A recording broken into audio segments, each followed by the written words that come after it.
I don't think I have seen a more dominant World Cup run than what Spain put on. Spain have won the World Cup! They completely outplayed Argentina in the final. That 1-0 scoreline doesn't even do the team justice. Spain, in the end, deservedly get the victory and defeat Argentina. 2 shots from Argentina, none in regular time. Both of those came in extra time. These guys conceded 1 goal all tournament and always looked in complete control, which is crazy given how their first World Cup game went. Spain cannot score. Spain don't have this. Spain don't have that. I said, be careful. Stay quiet and calm because they don't concede goal and they're good on the ball. Their tournament began with a pretty frustrating 0-0 draw against World Cup debutants Cape Verde. Of course, now we know that Cape Verde team was a super team, but still a disappointing result from the European champions. Spain dominated possession, but simply could not find a way past Vozinha. Rather than panic though, Spain responded exactly how champions do. They destroyed Saudi Arabia 4-0 in their next match. Like seriously, this game was done in the first half. Lamine Yamal scored his first World Cup goal. Here they come again, Lamine Yamal! And Mikel, Spanish R9 Oyarzabal, grabbed a brilliant brace. That was Laporte, so they're going to score! Get up, Kikere around the back, that's Dani Olmo, they're in for another one! Oyarzabal is in for another one! They then edged past Uruguay 1-0 thanks to Alex Baena to finish top of Group H with 7 points. Once the knockout rounds began, Spain found another gear. Austria were swept aside 3-0 in the round of 32 as Oyarzabal, aka Spanish R9, scored twice. Oh yes! Correa is a well-timed run, it's 3! And Pedro Porro added another. Oh yes, 2-0! It was Spain's first World Cup knockout win since lifting the trophy back in 2010. Then came Portugal. The game looked to be going to extra time until Mikel Merino came off the bench to score a dramatic winner in the 91st minute. Ferran Torres, we might not need extra time. It's brilliantly finished by the versatile Mikel Merino. Sending Spain into the quarterfinals and Portuguese homelander back home. Belgium provided a much tougher test. Fabian Ruiz gave Spain the lead. There's the pullback. Good save, spell, goal! Fabian Ruiz! Before De Ketelaere equalized just before halftime, ending Spain's remarkable run without conceding a goal. With the game heading towards extra time, everything changed. Belgium were forced to replace the injured Thibaut Courtois with Sene Lammens. And just minutes later, Pau Cubarsí unleashed a long-range effort that Lammens spilled right into the worst area possible. And as always, Mikel Merino stepped up, reacted quickest, and smashed home the rebound in the 88th minute. Cubarsí taking aim. All spilled by Lammens and buried. It's that man again! Sending Spain into the semifinals. When Bellingham scores these type of goals, they call him the next Zidane. When Mikel Merino does, nobody talks about it. Him and Fabian Ruiz need better PR. Then came the croissant lovers France, a team that had scored 16 goals on their way to the Final Four. A team led by Kylian Mbappe, Ousmane Dembele, and Michael Olise. Big names, but Spain completely shut them down. Rodri controlled the midfield from start to finish, cutting off France's transitions and dictating the tempo. Oyarzabal calmly converted a first half penalty after Lamine Yamal was fouled, before Pedro Porro finished off a brilliant team move in the second half to seal a deserved 2-0 win. Porro, Olmo, Pedro Porro! It's happening for Spain! We actually got the Mbappe special that game. Nothing. What's the Mbappe special? For example, nothing. That's what I'm trying to say to you is it doesn't matter if Baena plays, if it's Nico Williams, if it's whoever it is, they know what they need to do since they are 9 years old. So it doesn't matter who comes or who doesn't come in, they know. That's what I'm talking about. Who are you? What's your philosophy? What's your identity? So when the guy comes in, even if it's his first cap, second cap, or third cap, he knows the system because they play in the same system. It's pretty simple, right? When you hear about it and when you see what they did. But you need to think about it. Now, I'll be honest with you guys. Before the tournament began, I thought people were overhyping Spain. Like all the betting companies and people that do odds had them as the favorites before a ball had even been kicked. I thought that was too much hype because I understood that they won the 2024 Euros and they made it to the final of the 2025 Nations League. But to me, this didn't seem like the same team that dominated Euro 2024. You had Lamine Yamal coming off an injury that happened very close to the World Cup. You had Nico Williams, who had not looked like that version of himself for a while. Again, another player that was dealing with injuries the entire 2025-2026 season. You had Rodri, who had won a Ballon d'Or that year, but since then had gone through a major hamstring injury. Then you had Unai Simon in goal, who had not been doing that great at Athletic Club. So my view was that this isn't the same team that that we saw 2 years ago. And the other national teams had gotten better. France were significantly better than the team that we saw at the Euros. But game by game, I understood that these gambling sites, these other people, knew something that I didn't. Because as the tournament has progressed, Spain have just become more and more dominant. Oh, it's bouncing around in there. That was Laporte. Oh, they're going to score. It is Oyarzabal.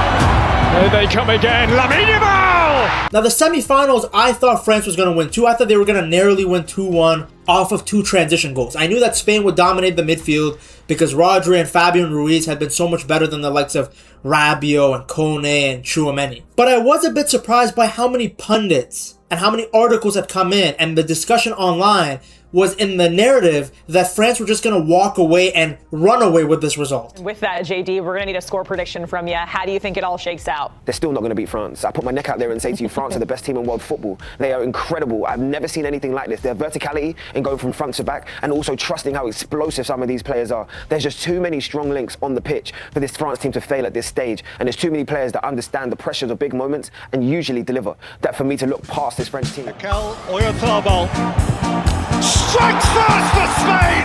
Porro, Olmo, Pedro Porro! It's happening for Spain! Look at them! A spectacular Spanish display.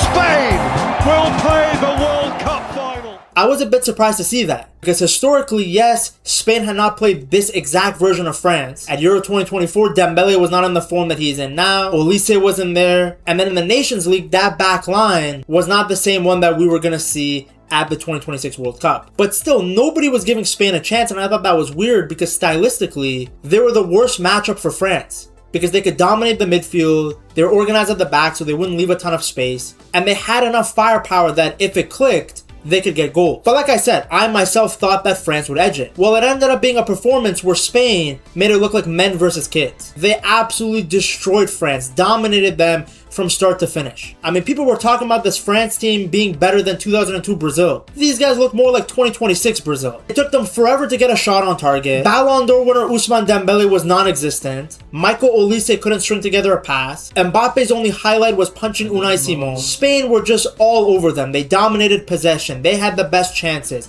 They were so organized defensively. And they took out the country that everybody had considered favorites throughout the tournament. When I watched that performance today, I saw a lot more individuals, people trying to look good on their own. And I saw a Spain team that played as a team. I know it's very difficult because you're obviously still playing. But when you're watching it, how does that performance come to light? We haven't seen that in all this tournament. And then in one big moment, I don't know, maybe the egos took over, maybe it's about looking good for themselves, I don't know. And we should have seen this coming given how much France struggled against Paraguay. Because Spain did the same thing. Obviously, they didn't play as dirty as Paraguay or just sit in a deep block the whole game, but they reduced the space in between the lines. And as we saw from that game, France, against a low block, against a compact defensive style, cannot create opportunities. And Spain, I mean, they're significantly better than Paraguay, but they stayed organized, got everybody behind the ball, and then when Spain had the ball, France were just running around like chickens with their head cut off. They couldn't get near them. And what makes Spain's performances during this entire World Cup be so impressive is that they've done it with a lot of their bigger names not playing up to their standards. I have talked about in past videos how criminally underrated Fabian Ruiz is. And you're seeing it again at this World Cup. Him and Rodri have looked as good as they did at the 2024 Euros. They've outplayed every single midfield they've played against. They destroyed the France midfield.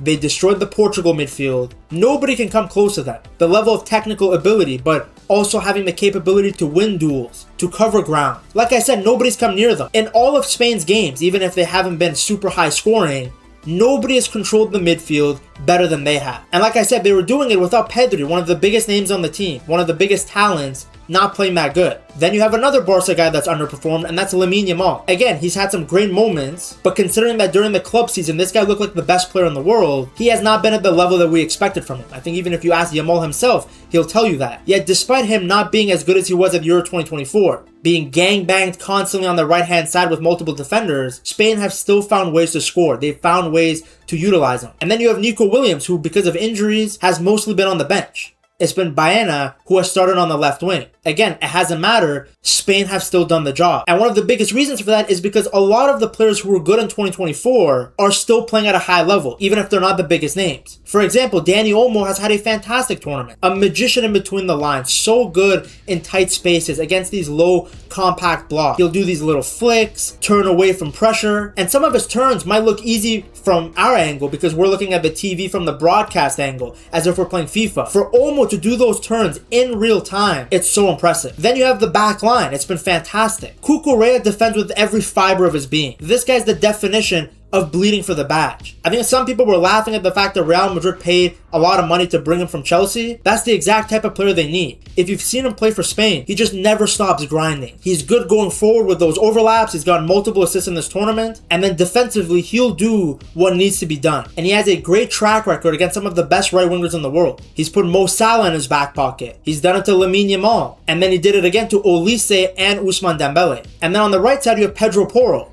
We always knew this guy was good going forward, but because of how bad Tottenham were, his defensive mistakes were amplified. But now for the Spain national team, he has not been a defensive liability, and he's still given the Spanish national team quality going forward, like his goal against France. Pedro Porro!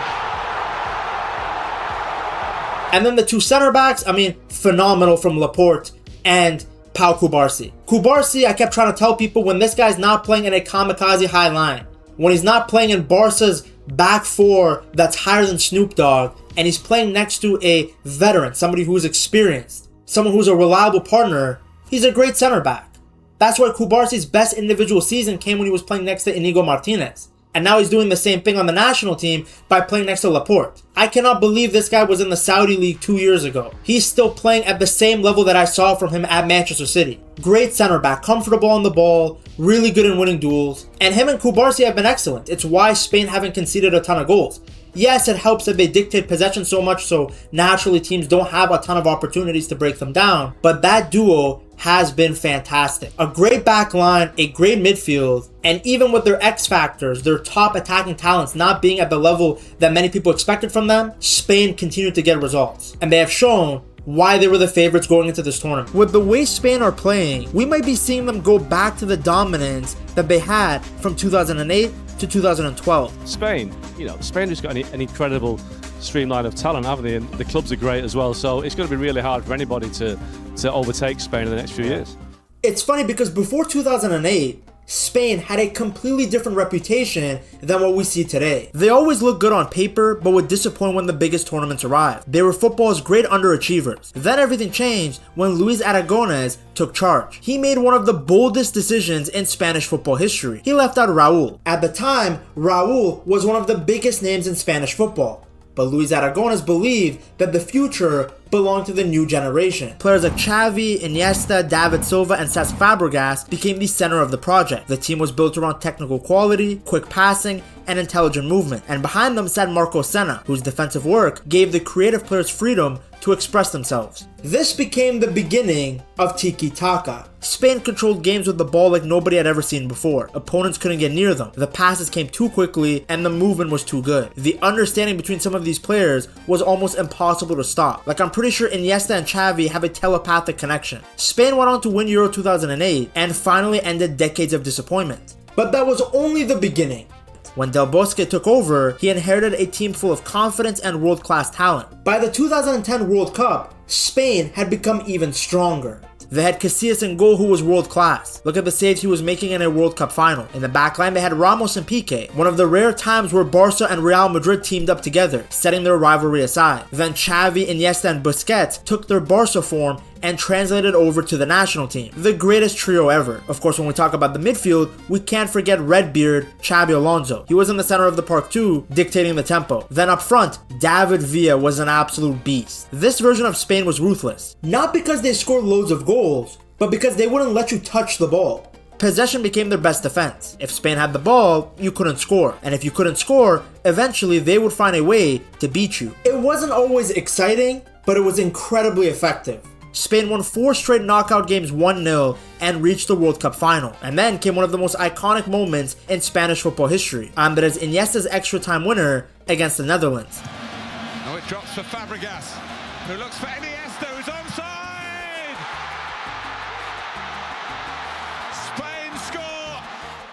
Spain were world champions for the first time ever. Most teams would have been satisfied with that. Spain were not. By Euro 2012, they pushed their ideas even further. With injuries and squad changes forcing Del Bosque to adapt, Spain introduced something that seemed completely crazy at the time. They played without a striker. Instead of using a traditional number 9, Cesc Fabregas operated as a false 9, while midfielders flooded the center of the pitch. The result was complete control. Opponents couldn't even sniff the ball. They couldn't press, they couldn't keep up. Spain dominated possession and dictated every match on their terms. And in the final, they produced arguably the greatest performance of the entire era. A 4-0 destruction of the lasagna lovers Italy, the biggest winning margin in a European Championship final. So you had Euro 2008, World Cup 2010, Euro 2012. 3 major tournaments in a row. But every great team eventually declines. And Spain's golden generation was no different. After dominating world football between 2008 and 2012, the cracks finally started to appear at the 2014 World Cup in Brazil. Spain arrived as the defending world champions, but this version of the team looked slower, older, and far more predictable than the side that had conquered the world 4 years earlier. The collapse began against the Netherlands. Spain actually started well and took the lead through a Xabi Alonso penalty, but everything changed just before halftime when Robin van Persie produced one of the most iconic goals in World Cup history. Oh, the header! Oh my word! Van Persie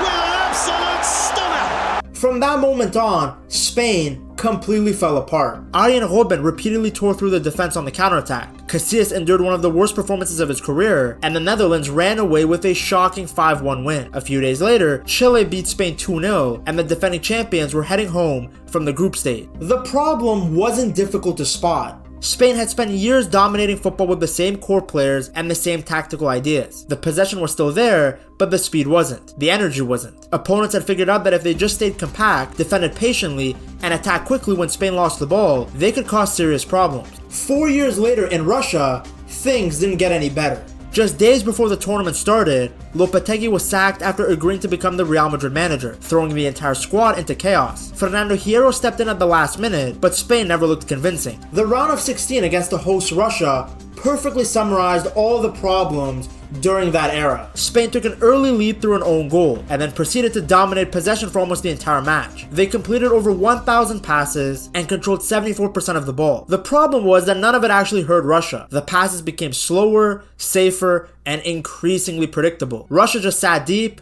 stayed organized, and watched Spain move the ball from side to side without creating many clear chances. Eventually the game went to pens. The Russian goalkeeper, Igor Akinfeev, became the hero, sending Spain home. Despite having the ball for almost all of the game, Spain didn't create any big chances when it mattered the most. It was all foreplay, no penetration. By the time the 2022 World Cup arrived, Luis Enrique had rebuilt the squad with a new generation of technically gifted players. The football was still based on possession, structure, and control, but many of the same problems remained. Spain opened the tournament by demolishing Costa Rica 7-0, convincing many people that tiki-taka was back. In reality, that performance proved to be very misleading. Spain faced Morocco in the round of 16, and the match felt almost identical to the Russia defeat 4 years earlier. Morocco stayed compact, disciplined, and patient. Spain held possession for over 120 minutes, but struggled to create any real opportunities. When the game went to penalties, Spain completely collapsed. Sarabia hit the post, Solé saw his penalty saved, Busquets missed, and Morocco advanced thanks to Ashraf Hakimi's famous Panenka. Spain exited another major tournament without finding a solution to the same problems that had haunted them for nearly a decade. By the end of Qatar 2022, it was obvious that the old version of tiki-taka just wasn't enough. Possession alone could not win football matches. Spain could still dominate the ball, but they struggled to dominate opponents. What once had been the most feared tactical system in world football had gradually become too predictable, too slow, and too easy to defend against. So Spain found itself at a crossroads. The old system had clearly ran its course, and many fans were wondering where the national team would go next. That's when Luis de la Fuente was given the job. At first, the appointment didn't excite everyone. I actually think even now, after winning the 2024 Euros, he's not really rated that highly by the public. De La Fuente wasn't a big name manager, and after an early defeat to Scotland during the Euro qualifying, the doubts only grew louder. But while people on the outside questioned the project, De La Fuente stayed calm. He had spent years working with Spain's youth teams and knew exactly what was coming. The generation he had helped develop was finally ready for the senior stage. The first major breakthrough came in the summer of 2023 during the Nation League finals. Spain reached the final against Croatia after defeating Italy and found themselves locked in a tense battle that finished 0-0 after extra time. For years, penalty shootouts had been a source of pain for Spanish football. This time it was different. Unai Simon made 2 huge saves, Dani Carvajal stepped up with incredible confidence, and Spain finally got over the line. The Nations League, of course, is nowhere near the prestige of the World Cup or the Euros. I know that's going to offend a certain fan base, but it's the truth. Nevertheless, that win was massive for that group of players. It ended a long trophy drought and, more importantly, gave the squad belief. For the first time in years, Spain felt like winners again. That confidence carried directly into Euro 2024. Spain arrived in Germany as a team that many people respected, but few considered favorites. Then just a few weeks later, they were champions. Not only did they win the tournament, but they were flat out the best team in it from start to finish. What made this Spain side different was the balance. The technical quality was still there, the passing was still there, but now there was speed, aggression, and directness mixed in as well. De La Fuente set his team up in a flexible system that could change shape depending on the situation. Spain could dominate possession when needed, but they could also attack quickly and punish teams in transition. The biggest change came out wide. For years, Spain struggled against teams that sat deep because they lacked players who could beat defenders one-on-one. Even during the golden era, their wingers were not actually wingers, they were midfielders who were converted into that position. Like, yes, David Silva and Andres Iniesta could play on the wing, but naturally they were central midfielders. But now they had 2 of the best young wingers in the world, Lamine Yamal on the right, Nico Williams on the left. Yamal is now flat out the best winger in the world, but at the time, he was still a relatively unknown commodity. Both players stayed wide, stretched defenses, and constantly attacked their fullbacks. Instead of endlessly recycling possession, Spain now had players capable of breaking games open with a single dribble. Behind them, midfielders like Pedri, Dani Olmo, and Fabian Ruiz constantly found pockets of space and made intelligent runs between the defensive lines. Rodri controlled everything from deeper areas, giving the team balance whenever they pushed forward. And when Spain lost the ball, they didn't just sit back and wait, they pressed immediately. Opponents rarely had the time to settle or build attacks on their own. Then up front, Oyarzabal finished everything, as evident from his performance in the Euro final versus England. The result was a team that could beat opponents in multiple ways. They could control games, they could counterattack, they could dominate possession, and they could overwhelm teams with speed. That's exactly what happened during their run in the Euros. Spain defeated Croatia, Italy, Germany, France, and England on their way to lifting the trophy, proving themselves against some of the strongest teams in world football. A huge part of that success came from De La Fuente himself. Unlike some coaches who had become obsessed with forcing players into a rigid system, De La Fuente had always believed that the system should serve the players, not the other way around. He trusts young players, he gives them freedom, and he creates an environment where they aren't afraid to make mistakes. That's one of the reasons that a player like Lamine Yamal has been able to thrive so quickly. The pressure is still there, but the fear isn't. By combining modern tactics with this sort of supportive leadership style, De La Fuente has managed to do something that Spanish football had been searching for ever since the end of the golden generation. So he hasn't abandoned Spain's identity, he's simply evolved